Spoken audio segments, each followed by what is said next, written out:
o povo pediu.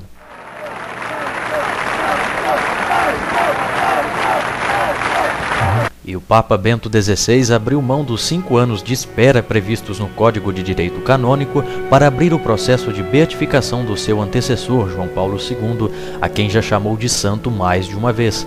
A cura de uma freira francesa que sofria do mal de Parkinson é tida como miraculosa e João Paulo II pode ser beatificado ainda este ano. De acordo com o postulador da causa, Monsenhor Slawomir, o aniversário de 32 anos da eleição de Karol Wojtyła como pontífice romano em 16 de outubro pode ser a provável data escolhida para a cerimônia. O Papa viajante, conhecido por quebrar vários recordes, foi também o que mais canonizou. 482 novos santos e santas subiram aos altares dos católicos nos 26 anos de seu pontificado.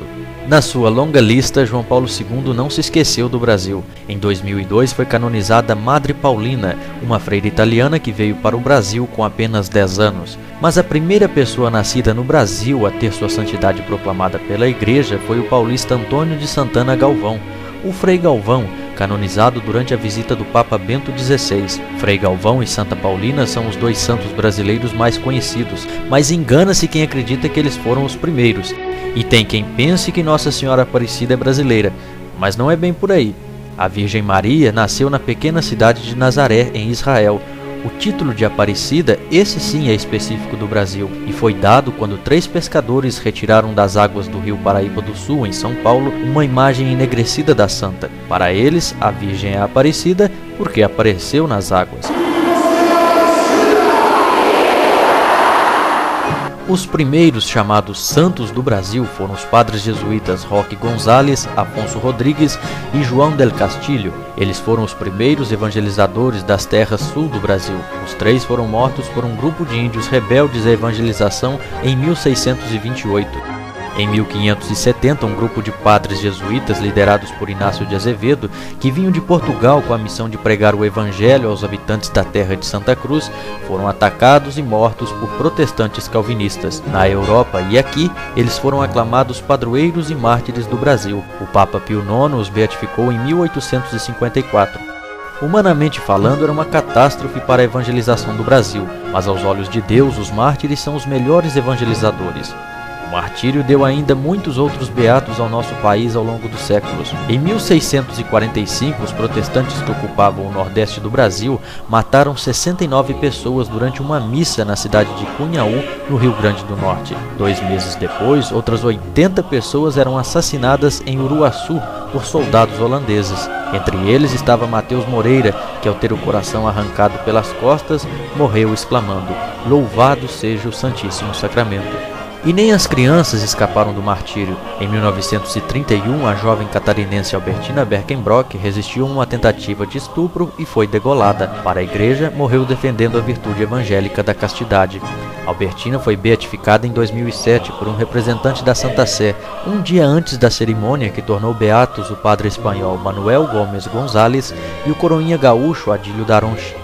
Na Páscoa de 1924, por causa de rivalidades entre grupos políticos do Rio Grande do Sul, o sacerdote e o coroinha foram capturados, amarrados a uma árvore, torturados e mortos a tiros. As cerimônias de beatificação foram acompanhadas por milhares de fiéis e pelos parentes dos jovens mártires. De agora em diante, sejam chamados beatos.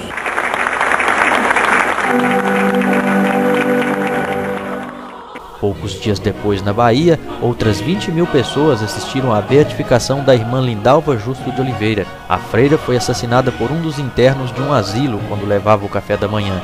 A beatificação aconteceu apenas 14 anos após sua morte, e o processo da irmã Lindalva é tido como um dos mais rápidos do Brasil. Todas essas pessoas morreram por uma causa religiosa, e para os mártires a igreja não exige mais milagres desde 75.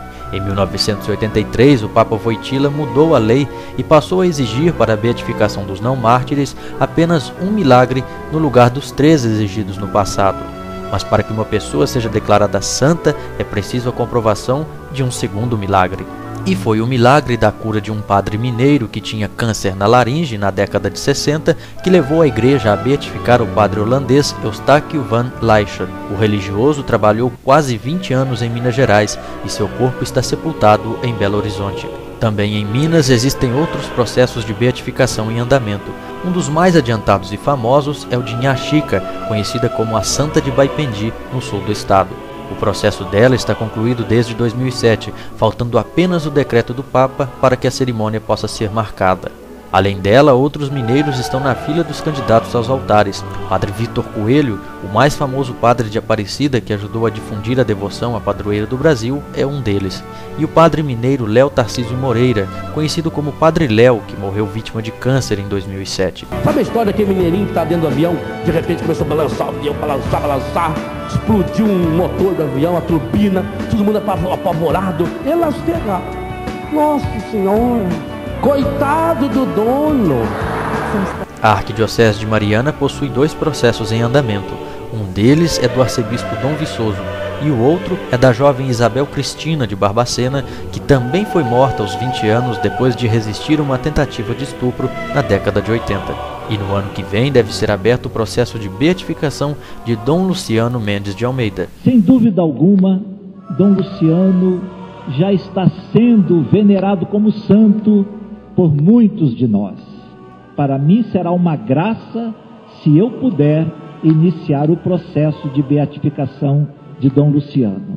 O Brasil conta ainda com a intercessão de outros beatos, como o espanhol Padre Mariano e o português José de Anchieta.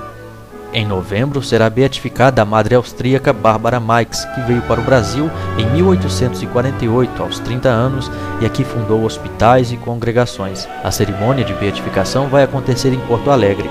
Em breve também deve ser anunciada a beatificação da Irmã Dulce, conhecida como Anjo Bom da Bahia, cuja causa já está concluída. Muitos podem se perguntar, e o Padre Cícero? Considerado por muitos como um verdadeiro santo do sertão, o sacerdote tem uma legião de fiéis seguidores, mas não tem ainda um processo de beatificação em andamento. Eu sou católico, pastor formado da Igreja de Nossa Senhora da Cruz, meu padrinho Cícero. Em 2005, logo após ser eleito Papa, Bento XVI pediu a reabertura da investigação sobre a excomunhão do religioso. O Papa Ratzinger quer agora reabilitar o padre cearense junto à Santa Sé para dar início assim ao processo oficial de canonização. Cícero Romão é um dos padres mais famosos do Brasil e poderá se tornar também um dos santos mais queridos pelos católicos de hoje.